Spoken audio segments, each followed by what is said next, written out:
Okay, I need to tell you something that I have never fully admitted out loud before.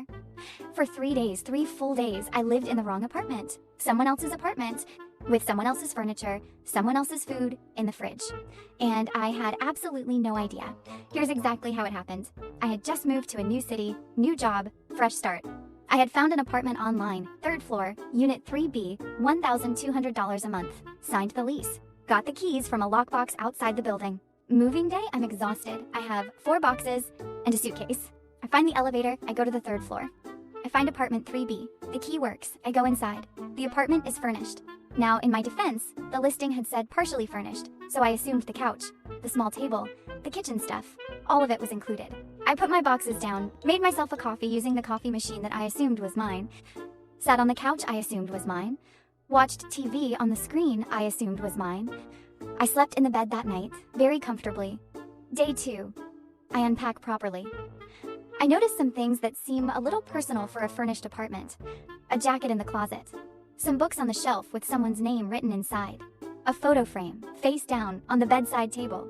I assumed the previous tenant had left some stuff behind. Called the building manager to ask about it. Left a voicemail. Heard nothing back. Carried on with my life. Day 3. 7 p.m. I'm making dinner in my kitchen. The front door opens. A woman walks in. She's carrying groceries. She's clearly been here before. She doesn't even look up as she kicks off her shoes. Then she looks up. We stare at each other for exactly 4 seconds. She says, "Who are you?" I say, "I live here." She says, "No, you don't." Here's what had happened. The building had TWO buildings. Building A and Building B both had a unit 3B. I had the wrong key for the wrong building. My actual apartment, empty, unfurnished, was 40 meters away. I had been living in a stranger's apartment for 3 days. Her apartment. Her name was Sarah. She had been visiting her parents for the long weekend. She came home to find a stranger cooking pasta in her kitchen, wearing her ex-boyfriend's jacket that she had forgotten in the closet. I found out about the jacket approximately 4 minutes into the conversation. I apologized about 47 times, offered to pay for everything I had used. The coffee, the food. Whatever she needed, she stood in her kitchen looking at me for a long moment. Then she said, "Did you at least keep the place clean?"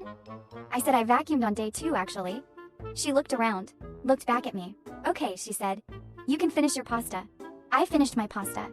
At her table, in her apartment.